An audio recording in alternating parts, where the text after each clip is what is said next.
Some Starbucks employees are fed up and have decided to sue the company over its new dress code. Now, workers in 3 states are alleging that Starbucks broke the law when it changed its dress code and refused to reimburse new clothes purchases.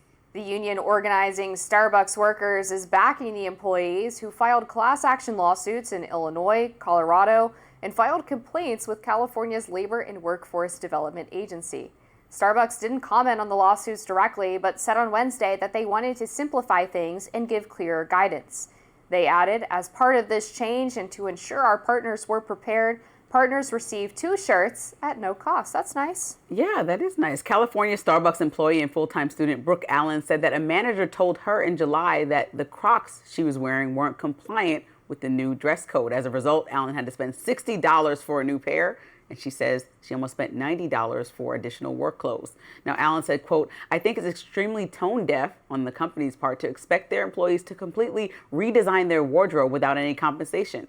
A lot of us are already living paycheck to paycheck." Now, let's take a look at the new dress code. The new dress code doesn't allow face tattoos, more than 1 facial piercing, and theatrical makeup. It also demands employees wear khaki, black, or blue denim pants with no patterns. Solid black dresses are also allowed if they're not more than 4 inches above the knee, and socks and hosiery must be subdued. Allen says that she misses how the old code allowed her to express herself, and, quote, "It looks sad that everyone is wearing black." Gosh, yeah, no face tattoos. What are we going to do, Lindsay? I mean, if we want to work at Starbucks, we're in trouble. You know what? I believe that expression is beautiful. People want, I wouldn't choose a face tattoo, but that's fine if that's what you want to do. There's people that I know in my life that have super strict company guidelines, like even that are dated to me, like no facial hair. Like, my partner has facial hair. Like, to me, that's just a normal thing for men now, like bearded men. It's like there's some things that may look outdated to us in the future. I don't know if facial tattoos is going to be that. But at Starbucks, it's like, I think they used to be able to wear, or it was loosely interpreted. So if you had, like, let's say a black checkered shirt underneath your Starbucks collared shirt, some employees are saying that used to be allowed, and now it's like strict black.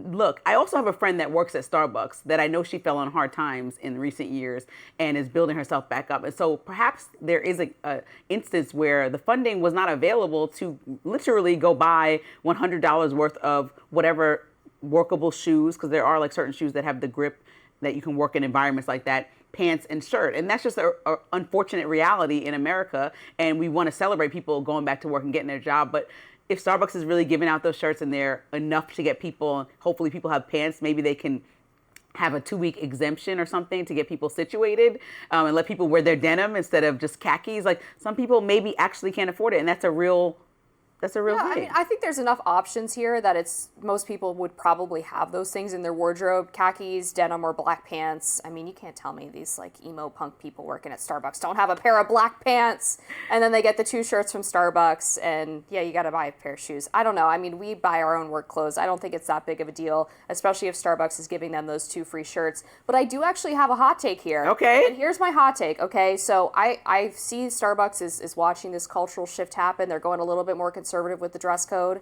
When I go to order a latte, you know what I want, Lindsay? I want the face tattoo. I want the multiple piercings. I want the purple hair, because that's how I know it's going to be a good coffee, is if a weirdo behind the counter is making it. And if I see someone who's buttoned up and maybe they've even got a tie on, you know what? I'm like, I don't trust this person to make my coffee. Our team member Alex used to work at Starbucks. He said I was not weird and my coffee was good. There's a distinction, though. I don't know. I've been We'll at have to Starbucks, test it. and usually Starbucks is like, I get the same order every time. It's just like, I get it so often because it just is exact and matches exactly what I wanted to taste and what I wanted to enjoy.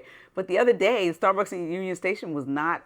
It was terrible. I don't know who was there. Did the barista have purple hair? I ordered online, so I can't say. Now I'm devastated. I got to check what they're looking like. So maybe Starbucks, you need to consider that the more they're able to express themselves, the more they're able to mix up the drink and make it so special. Hey, I think that's what it is. If there's a place for people with purple hair and bull nose rings and face tattoos, it's got to be a liberal coffee shop. Like, come on, give us Starbucks. The goods. I don't even. This is why now anyway. Like, why right now do we have to do this? Like, just let people because the economy's not great. So just like let people live for a minute, and when it gets back better, then let people buy new pants. Yeah, I agree.